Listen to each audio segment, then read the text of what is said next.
بسم اللہ الرحمن الرحیم۔ السلام علیکم ورحمۃ اللہ وبرکاتہ۔ آج ہم اسلام کے ایک نہایت اہم موضوع حقوق العباد پر بات کریں گے۔ بہت سے لوگ نماز، روزہ اور تلاوت کا اہتمام کرتے ہیں، لیکن لوگوں کے حقوق ادا کرنے میں کوتاہی کر جاتے ہیں۔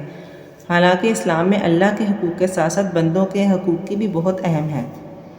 حقوق العباد کیا ہے؟ حقوق العباد سے مراد وہ حقوق ہیں جو ایک انسان کے دوسرے انسان پر ہوتے ہیں، مثلاً والدین کے حقوق، شوہر اور بیوی کے حقوق، اولاد کے حقوق، بہن بھائی اور رشتہ داروں کے حقوق، پڑوسی کے حقوق، یتیم، مسکین اور غریب کے حقوق، ملازم اور مزدور کے حقوق، ہر انسان کی عزت، جان اور مال کا حق۔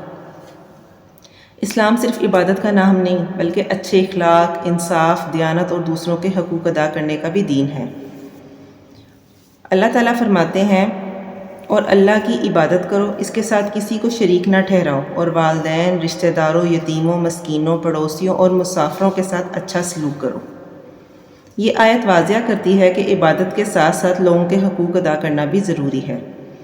حقوق العباد اتنے اہم کیوں ہیں؟ اللہ تعالیٰ اپنے حقوق جیسے نماز یا روزہ میں کمی جسے چاہے اپنی رحمت سے معاف کر سکتا ہے، لیکن اگر کسی بندے کا حق مارا گیا ہو تو اس کی معافی اس وقت تک نہیں ہوتی جب تک وہ شخص خود معاف نہ کرے یا اس کا حق ادا نہ کیا جائے۔ اس لیے اسلام ظلم، دھوکہ، جھوٹ، غیبت، بہتان اور خیانت سے سختی سے روکتا ہے۔ مفلس کون ہے؟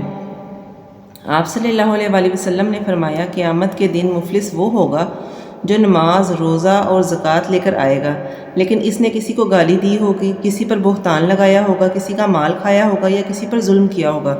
پھر اس کی نیکیاں مظلوموں کو دے دی جائیں گی، اور اگر نیکیاں ختم ہو جائیں تو ان کے گناہ جو ہیں وہ اس پر ڈال دیے جائیں گے۔ اس حدیث سے معلوم ہوتا ہے کہ صرف عبادت کافی نہیں بلکہ بندوں کے حقوق بھی ادا کرنا ضروری ہے۔ عام غلطیاں کون سی ہیں جو لوگ کر جاتے ہیں؟